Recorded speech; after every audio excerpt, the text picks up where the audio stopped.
Hi, my name is Johnny Gartner, and welcome back to the Cedar60 Podcast. At Cedar60, our mission is to engage with culture and politics from the distinctive lens of the gospel. Today, we're excited to have Dr. Christine Rosen join us on the podcast as we discuss advancing technology and slow-moving public policy. Dr. Rosen, thank you so much for joining us this morning. We really appreciate it. Thanks for having me on. Absolutely. So if you could just briefly introduce yourself to our listeners. There might be some people who have listened to some of your other podcasts before, but if you just want to introduce your work, we really appreciate having you on. Sure. I'm a senior fellow at the American Enterprise Institute, Research Institute in Washington, D.C. I'm also one of the co-hosts of the Commentary Magazine Daily podcast, where I spend most of my time trying to interrupt my colleagues and occasionally succeeding. I am a contributing columnist to Commentary Magazine as well. I contributor to National Review. And I also have an affiliation at the Institute for Advanced Studies in Culture at the University of Virginia, where I continue some of my historical and ethical research into the history of technology. So if you could kind of briefly introduce us to what got you started on this area of study, I think it's pretty fascinating. Sure. I have a very strange path to my current work. I actually went to undergraduate at the University of South Florida. I was born and raised in Florida, and I went to college on a bassoon scholarship. Yes, bassoon. Look it up. One of the weirdest woodwind instruments of all time. I loved it. It was a wonderful opportunity, paid my way through college, but I was a history major, did history and political science minor, and I really fell in love with history, and particularly the history of science and technology. So I went on to graduate school at Emory University. I got my PhD at the history department there.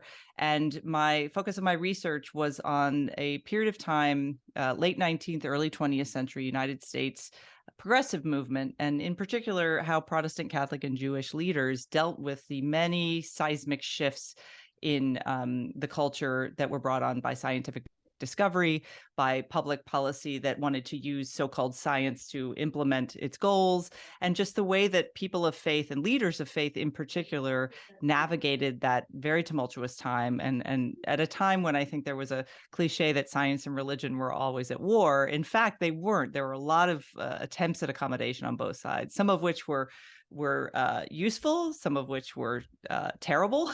So I ended up writing about the history of the eugenics movement, the people who wanted to improve the human race through better breeding. And from there, went to Washington, started working at research institutes and think tanks, and a group of friends and I was at the time at the Ethics and Public Policy Center, started a journal called The New Atlantis.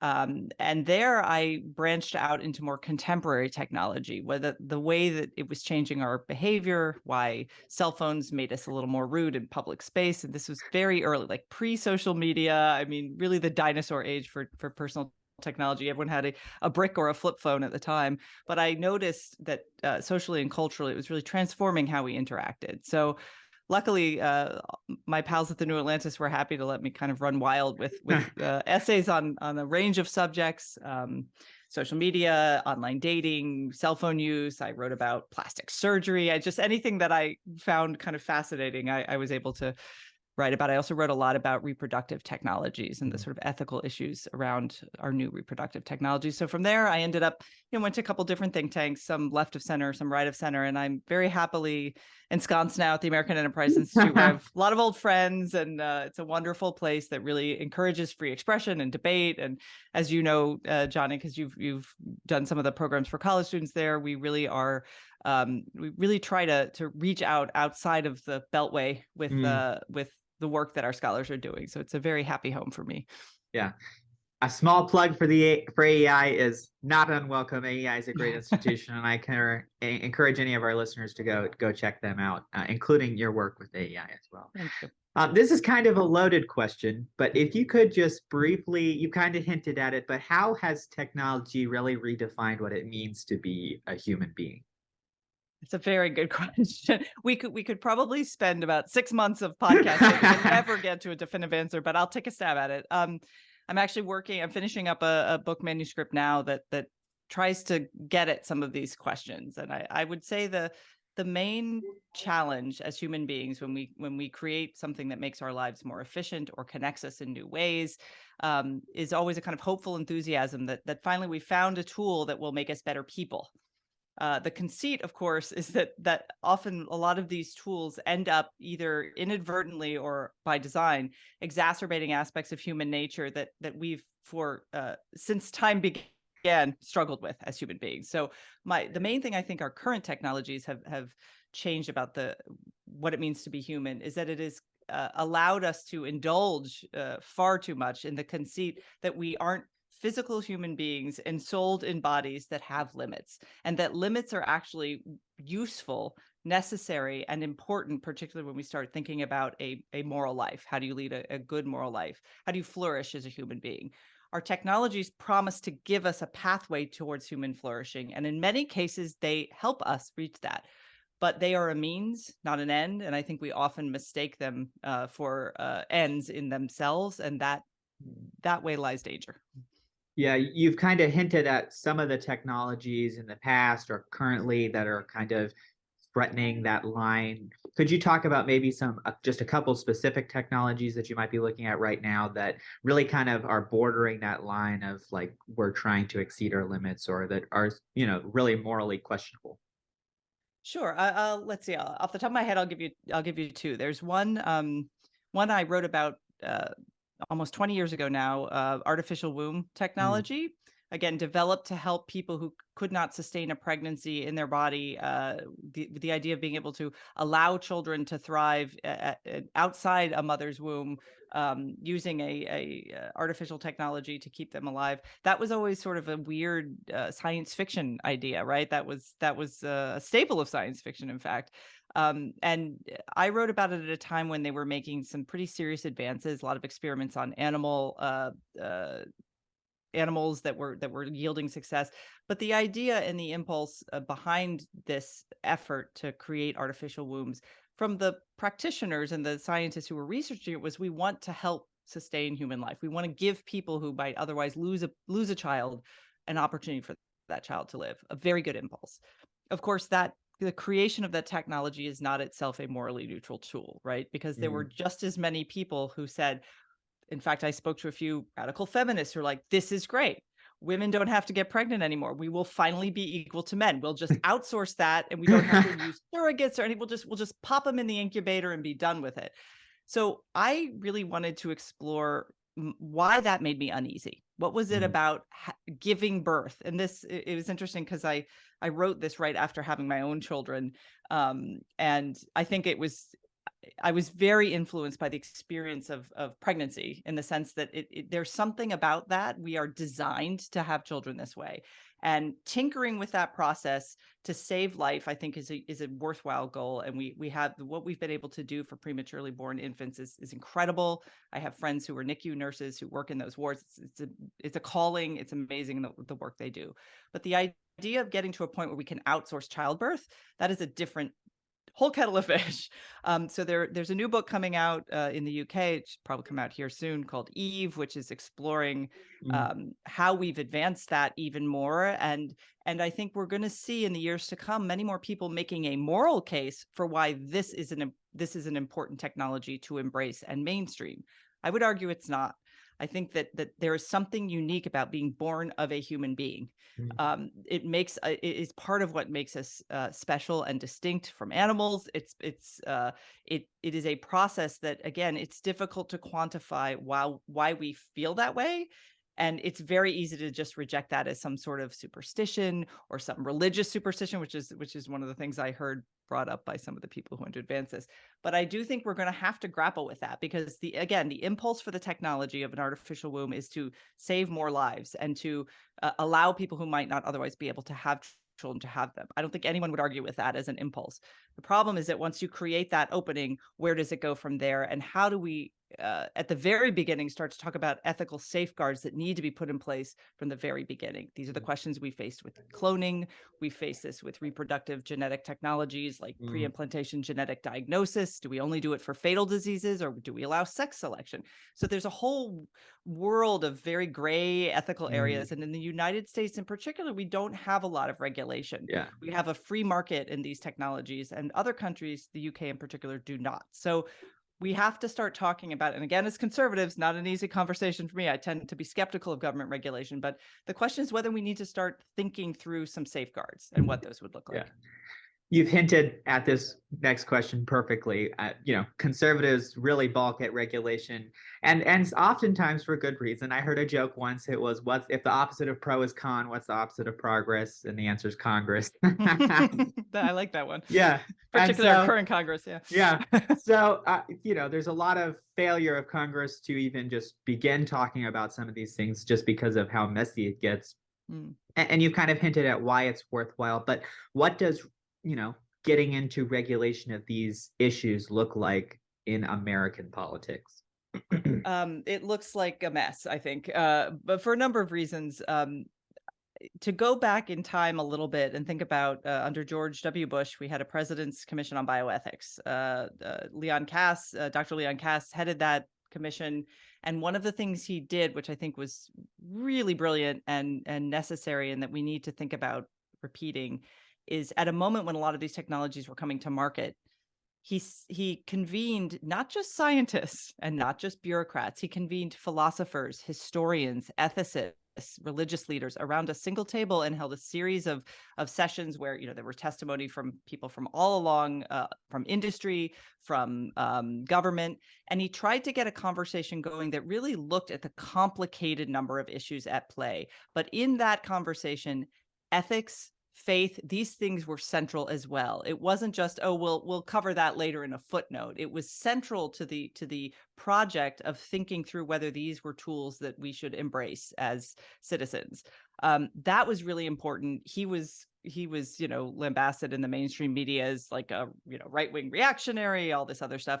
But I think it was really useful to do that, because that is what you need to do before you can even start talking about regulation, right? The public doesn't really have the time or the inclination to dive deeply into a lot of these subjects. So what public hearings and public commissions and who issue reports, he issued a series of reports, which I highly recommend. They're all online. You can go find them and read them. Fascinating documents that speak to a lot of the issues around human cloning and reproductive technology. We need to have those conversations first, because our lawmakers need to hear from the people who elected them as to their sensibility for this. So let's take an example of sex selection technology, for example. So this is now, you can do this, right? There are no real industry standards. This is another thing, is that the reproductive technology industry governs itself. They have reached kind of consensus on a few things. So for example, it used to be, if you did IVF, there were doctors that would implant lots of embryos in a woman, hoping, some would stick, but it did lead to an increase in multiple pregnancies, which are higher risk for the women and the children. So they came to a consensus that was like, if a woman's healthy, we're going to just implant one embryo and hope it takes. So to kind of get ahead of this trend of multiples and the health risk that they pose. Fine. But there wasn't a law that made them do that. And you can argue whether there should or should not be. They haven't done that with a lot of the pre-implantation genetic diagnosis stuff and the sex selection technology. So that's a role for, I think, federal oversight of an industry. And the fertility industry is massive. It makes a lot of money. It helps a lot of people, but it doesn't have a lot of government oversight. We tend to see it when something goes wrong, when an embryo is switched in a clinic, when there's some sort of lawsuit. So we've been kind of regulating it after the fact using the court system. And I don't think, given the power of some of these new technologies, particularly the ones that can, CRISPR, that can snip sections of DNA and do all kinds of, that stuff is much more order of magnitude powerful than what came before. And that really is begging for public analysis and perhaps future government regulation. I think about the battle that's happening with social media regulation right now. It's super controversial, and legislators are really slow to move on any kind of regulation on the industry. So what do you think needs to happen for regulators to kind of get on this board, to start making these reports, doing these kinds of investigations, to get regulation jump-started in Congress? So we need political leadership. I mean, one of the reasons the social media regulation stuff is in the news is that some of us have been screaming this from the rooftops for more than a decade. I am one of those people who's like, as soon as Facebook arrived, I'm like, they set that limit at 13 for when kids can get on it. And you know that 9 and 10-year-olds are going to be on that next week. And sure enough, because they're not enforcing, they have no incentive to enforce their own guidelines. The age of 13, by the way, was a compromise position on the Children's Online Privacy Protection Act, piece of legislation that was brought into being before social media existed, and that initially was going to set that limit for age 16. I happen to think that 16 is a more reasonable limit to place on access to these platforms, given that they are designed for adults and given what we now know about their impact on mental health. But what brought that to Congress's attention finally was you started to have more of a bipartisan agreement on potential harms. Before that, if you recall, well, actually, you can't recall. You're too young to recall. But, the Democratic Party really embraced social media. This was like Obama was the Facebook president. There was a lot of praise for how politicians were using these tools to reach people and help get themselves elected. There wasn't a lot of skepticism. There was a huge amount of money flowing from Silicon Valley companies into the coffers of Democratic Party candidates. And that still remains the effect. They give as well to Republicans, but the employees of these companies and the companies themselves give a lot more money to Democrats. So there was a kind of uneasy détente about regulation. And there was also in there, of course, all my libertarian friends, they always yell at me for this, but there was a libertarian argument for just keep your hands off it. Anything goes, the government shouldn't be involved in this at all. So that's changing, and it's still in flux. You have senators like Josh Hawley who proposed, legislation that would set an age limit of 16 for social media. But that started with scholars and researchers and the public asking the right questions. So we started saying, and then asking those questions, looking to evidence. So wonderful behavioral social scientist, social psychologist Jonathan Haidt has been looking at social media and its impact for years.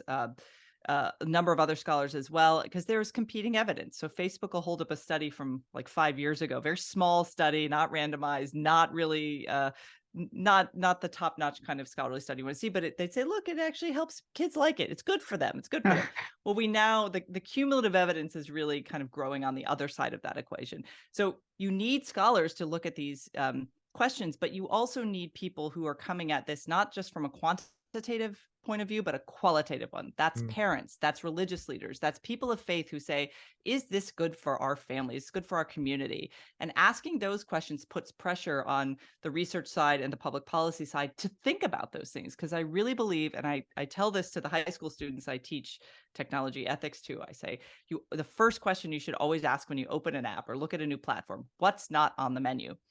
And I think, what have they designed away because they don't want you to even think about it? And I think in our public policy and regulatory framework for a lot of these technologies, we forget to ask that question first. It should first be, what is not on the menu? What are we not asking here that we should be? You've kind of hinted at it, but some of these issues are really controversial. As soon as you start talking about anything to do with pregnancy, you're going to get a whole host of different people starting yelling from both sides of the aisle. And sometimes for good reason, sometimes for bad reason. But in our daily lives, it can often feel like it's not worth it to kind of engage with these conversations, whether that be at colleges or universities or in your churches or at your, places that you're involved with in civic life in general. So what advice do you have for people on engaging in these conversations in a way that produces useful fruit and isn't just spinning around the wheel? It's a great question, because in a very polarized age where everybody sort of seems to have their instant talking points no matter what, it's usually based on which is, how does my side want me to argue this, rather than what do I feel or think myself as an independent-minded person. Look, let's look at the fertility question, the sort of any issues surrounding pregnancy, around fertility industry, all this stuff. It's really difficult because these are very personal decisions people are making, right? A husband and wife who are struggling to have a family, they have a number of options. They have a lot of marketing aimed at them. They have a lot of social expectations based on what kind of community they come from. They also have restrictions that are, if they're people of faith, that their own religious community places on what is proper and what is allowed. So they're weighing all these things. So in some ways, it's easier to just have the knee-jerk reactionary and very Manichaean, this is all bad, this is all good. the struggle here is that it's really always both, right? So I think if you're particularly on a college campus where you're concerned about whether saying something will get you in trouble, one of the ways to the best way I've found to talk to people about this is to ask them about their own experience. Like, do you know anyone who's ever used IVF? Do you know why they did it? Do you know what was their experience? Why did they come to that versus adoption or versus, any of these other things? Get it. Almost everyone knows someone who's had an experience of regular pregnancy, fertility industry aided, assistive technology, adoption. All of these are ways that we've come to terms with creating families, but they're very personal. So I think if you ask people to talk about what they know from experience, then you can start saying, well, was that a good experience? Well, is there something that might have protected, you from a feeling of exploitation, or were you told all the risks of taking fertility medication? Do you know what they are? Because that's not discussed a lot. Because women who are desperate to have a baby will often, go to any lengths possible because they don't want to think about long-term impact. So all of these are ways of, if you think about how it impacts the individual, it's a good way to get into how public policy might or might not have room to aid us in the broader sense. And when I think about regulation of genetic technologies in particular, that almost I've interviewed I've interviewed geneticists, I've interviewed members of religious groups like Doria Shoram who use genetic testing to prevent horrible, always fatal illnesses like Tay-Sachs disease. And talking to them and hearing them speak about their parishioners and speak about their own experiences counseling families, it's very moving. And it's also a way to think about how some communities can self-police and will, because they're very bounded. But for the rest of society, how do we translate that into providing those protections for everyone, even if they're not member of these bounded communities?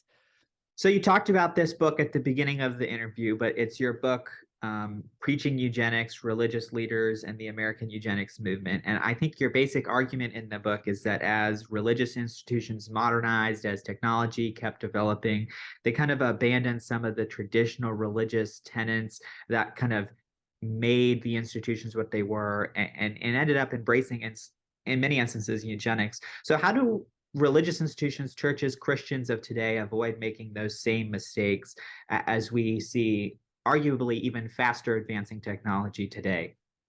That's a great question. I mean, I would say if there was a through line with the historical evidence that I examined for the book, it was a lack of humility. And I say that not because as a character flaw for these groups, but what they did is set aside skepticism and humility because they felt, and they really did believe, that what they were embracing would improve people's lives. It would help them. And there was a real through line through the political progressive movement at the time that we need to, society is so complicated, things are moving so fast. This is the early 20th century, mind you, not today. They had it, but there are a lot of echoes of how we hear these things discussed now. They said, it's too complicated to leave to people's judgment. We need experts. We need an expert class of highly educated people who know how this stuff works to explain it to us so that then we can embrace that. Because, who am I? I'm just a Congregationalist minister in Indiana. What do I know about, whether or not the human race should be improved through better breeding? So I'm going to listen to this guy at Harvard who has a eugenics record office that's affiliated with these very fine institutions that I admire and respect. And he's got a couple ministers on this panel that they regularly talk about this stuff and they preach about it. There's actually a sermon contest that the eugenics organization, American Eugenics Society, sponsored a sermon contest, and ministers would give these sermons in their pulpits. This is among Protestants. What they had to set aside to get there was a healthy skepticism, and they had to move away from what the Bible taught them. I would say the further they moved from kind of theology and into speculation and scientific expertise, the more they lost their ethical moorings with regard to these technologies. So in the case of eugenics, they really wanted to improve people's lives without first asking the question, A, is this our job as leaders of faith communities? And if it is, should we be doing it at scale and lobbying for immigration legislation that keeps out my ancestors, Southern and Eastern European immigrants, or should we be tending to our own communities? They had questions about poverty and charity, right? This argument started to develop that, throwing money at people who aren't going to improve just means they'll have more people like themselves. So actually, maybe we don't need to be giving charity. We need scientific charity, is what they called it, and that involved a lot more coercion by the state. It involved a lot of meddling in people's, certainly in the reproductive choices, and that's how we got in this country. Long before Nazi Germany passed these laws, we were passing sterilization laws in Indiana, in California, in New York, all across the country. States passed involuntary sterilization laws to stop the so-called feeble-minded, which was a scientific term at the time, from reproducing. And you don't get to that point while calling it a progressive improvement. That was considered a progressive improvement without abandoning skepticism, humility, and a true dedication to your faith. Yeah. Because the first thing your faith should teach you is humility in the face of those sorts of, promises of changing humanity, because it is ultimately not our job to do that. I mean, if you are part of a faith community, that is God's role. That is not humans' role. Yeah. So that, I think, is what they had to abandon. And they did it because they feared losing parishioners to who were leaving the churches. I mean, science was really challenging the cultural and social role of religion at the time, and they were fearful. Yeah. I think it's fair to say that probably evolution had a pretty important role to play in kind of the onset of a lot of these issues. But what kind of practices of skepticism do you offer as advice to people sitting in churches to say, man, I'm listening to something that really doesn't strike right with me? How do they process that information and then move forward from there? Well, the first thing is to search out other arguments, right? That's the first thing. And I don't mean go and join a QAnon chat board and start spinning conspiracy theories. That is not what I mean. What I mean is, if your minister says something that you're like, I don't really know if that's a systemic problem, or I don't know if that doesn't sound, that I don't understand what that means. You read books on the subject. You find out who the experts are who are arguing something different. You listen to what they have to say, and you weigh those options. At a certain point, you might, if depending on the kind of community you have, if you're a person of faith, you try to start a discussion. I spend a lot of time talking to small groups within religious communities. I spoke to one last night. They're Jewish parents who are concerned about educational trends, right? So I talked to them about social media. I've talked to Catholic groups and Protestant groups about aspects of technology. Again, small concern group. Form a group in your religious community with other people who are interested in debating these questions, discussing them, thinking about them in an open-minded way that allows for free expression. What you don't want to do is try to go up against, and unfortunately, human beings, we're tribal. Anytime, this is true in faith communities as well as non-faith communities, there will be sides, right? It's like, you have to agree with this because this is what we believe. Well, again, skepticism and humility are so important, and those are the values you should start with. You start with a healthy skepticism, a willingness to be offended, a willingness to listen to the other side, and to just keep questioning that. And a healthy communities allow for that. That's why I think social media is not a healthy form of community. It encourages other aspects of human nature that are much more dark. And but in-person faith communities in particular are uniquely situated to allow for those kind of thriving and debates. Often they're very private too. You don't have to advertise them. You have a coffee meeting that meets like a book club, but you discuss ideas. I've been to many of these. They're fascinating. They're wonderful. I've learned so much just by listening to what those folks have to say.